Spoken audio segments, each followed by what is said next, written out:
Hello guys, JEE 2024 के paper 1 का question number 12 आपके सामने है। आप देख पा रहे हैं कि ये प्रश्न है वेक्टर का।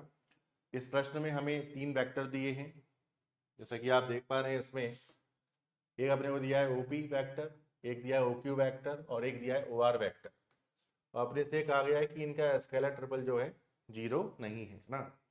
जीरो है, स्केलर ट्रिपल जीरो है। स्केलर ट्रिपल यदि जीरो है, what it means they are coplanar. और अगर ये कोप्लेनर है तो इनका डिटर्मिनेंट जीरो होना चाहिए। सही है। तो देखिए अल्फा माइनस वन, इसको ऐसे लिखता हूं मैं, देखो 1 - 1/अल्फा 1 1 1 1 - 1/बीटा 1। फिर अगला है 1 1 and 1/2। This whole value is zero. अब चाहें तो अपन डायरेक्ट ओपन कर दें इसको, या फिर थोड़ा कुछ और कैलकुलेट कर लेते हैं, इजी कर लेते हैं। तो C1 को मैंने लिखा, सॉरी R1 को मैंने लिखा R1 - R2 एंड R2 को मैंने लिखा R2 - R3। देखते हैं इससे कुछ शायद बेनिफिट हो जाए।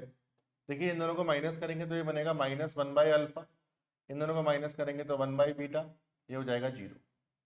इन दोनों को माइनस करेंगे तो जीरो, -1/बीटा 1/2, ये हो जाएगा 1 1 half. This whole value is equal to zero. अभी सॉल्व करना आसान है, तो अब इसको ओपन कर देते हैं ना।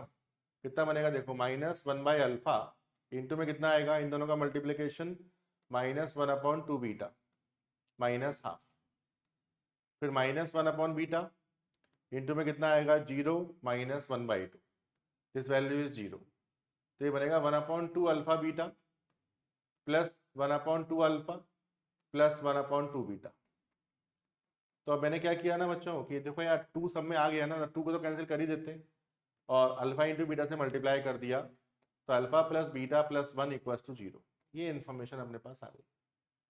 ठीक है ना, 1 + alpha plus beta equal to zero. और अपने को क्या दिया है इसमें, इसमें देखो इसने बोला है कि अल्फा बीटा और टू जो है इस कर्व पे लाई करते हैं, तो सेटिस्फाई करा देते हैं इसको। देखिएगा 3 alpha plus 3 beta -2 plus L equal to zero.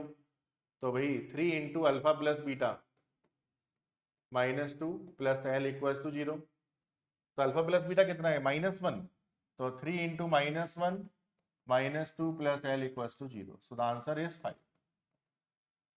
ठीक है। तो देखो ये तो आसान सा क्वेश्चन है। इसमें मतलब कहीं भी उसने कुछ भी स्पेशल कुछ नहीं कराया, उसने बस अल्फा बीटा में रिलेशन निकाला और उसी को उसने पूछ लिया। तो बच्चों ये एक इजी क्वेश्चन माना जाएगा, आप इसे सॉल्व करिएगा। Thank you.